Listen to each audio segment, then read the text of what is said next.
안녕하세요, 민티저입니다. 최근에 연속으로 그래픽카드 영상만 3개를 올리고 있는데요. 사실 오늘 거는 진작에 올렸어야 되는 영상이긴 했어요.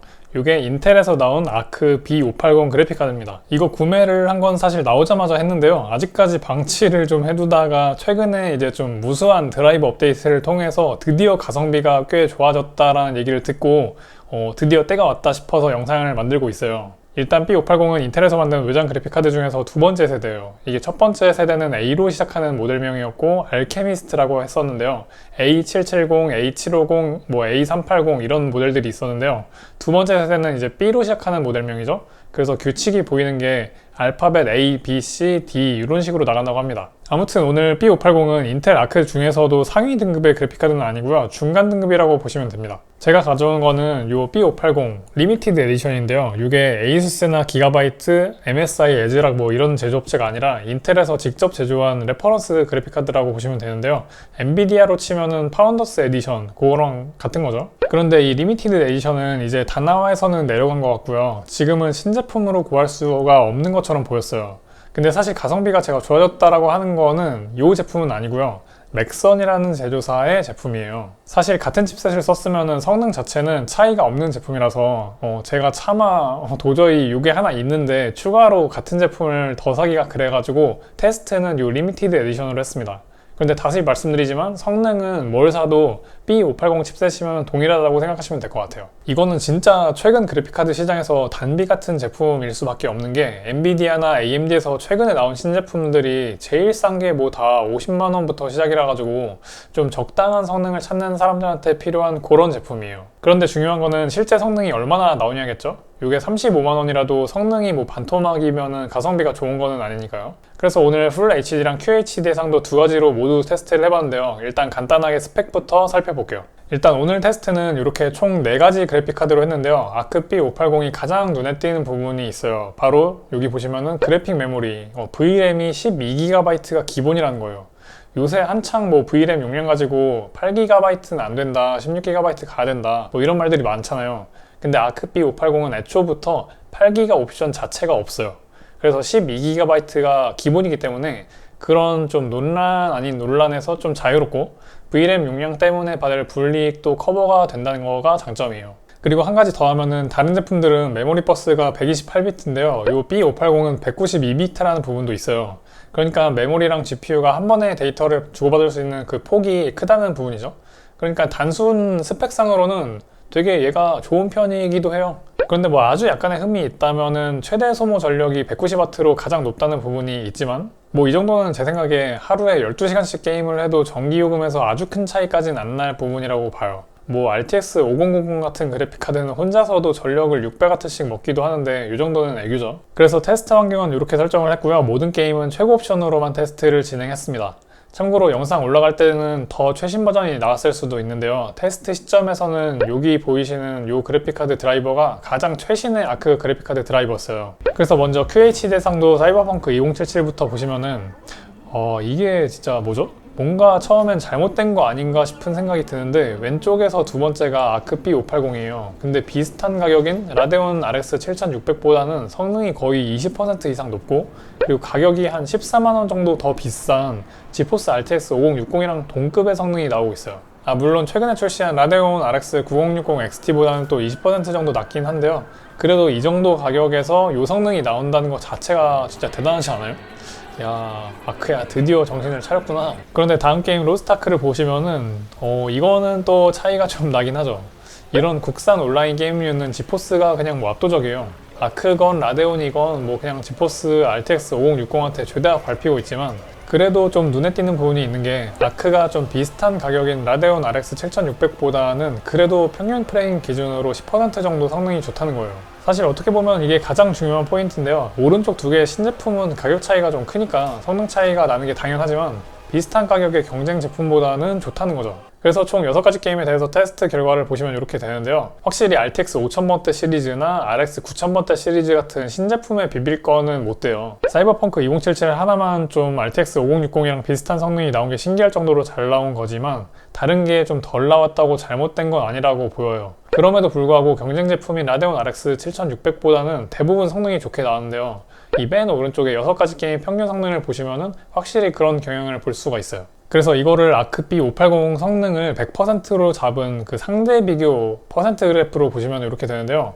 라데온 RX 7600은 아크 B580보다 12% 정도 성능이 낮고요. 그리고 RTX 5060이랑 RX 9060 XT는 20% 정도 성능이 높았습니다. 그런데 해상도를 풀 HD로 낮춘 다음에 테스트를 해보니까 아크의 성능이 좀 내려가는 결과를 보였는데요.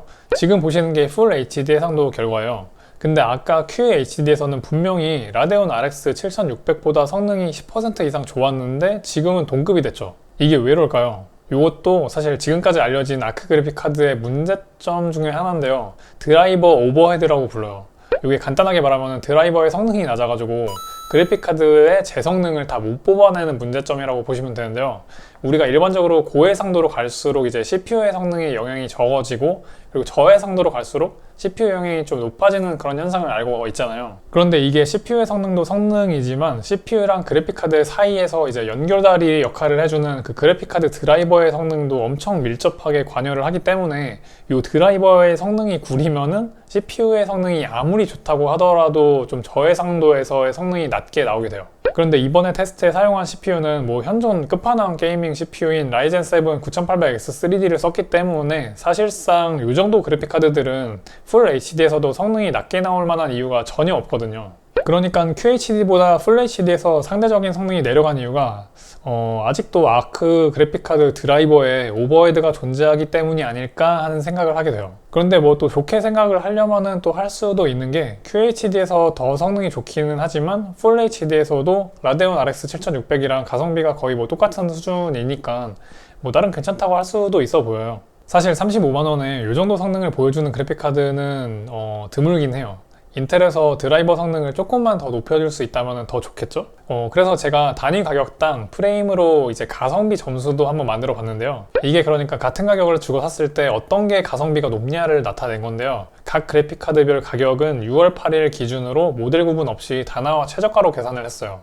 그래서 QHD 해상도에서는 이렇게 압도적으로 B580이 가성비가 높았는데요. 풀 HD로 오면은 이제 RX 7600도 많이 올라와서 거의 가성비가 똑같아지게 됐어요. 그리고 B580 정도면은 풀 HD에서 쓰시려는 분이 좀 더 많을 테니까 이렇게 되면은 뭐 또 라데온으로 가지 굳이 아크로 올 필요가 있나 하는 생각이 들기도 하지만 그래픽 메모리 용량이 아크가 12GB라는 부분이 또 메리트가 있긴 하죠. 그런데 한 가지 더 알고 있어야 될 부분이 B580 그래픽카드에서 지금까지 알려진 것 중에 문제가 있는 게 뭐냐면요. CPU를 낮은 등급 제품을 쓰면 성능 차이가 좀 많이 난다 라는 게 좀 알려진 게 있거든요. 이게 정확히 말하면 리사이저블 바라는 기능을 쓸 수 있는 컴퓨터냐 아니냐에 따라서 성능 차이가 엄청 심하다는 건데요. 이제 그 기능이 뭐냐면은 CPU가 그래픽 메모리 전체 용량에 직접 관여를 할 수가 있게 하는 기능이에요. 그래서 AMD에서는 이거를 스마트 액세스 메모리라고 부르기도 하는데요.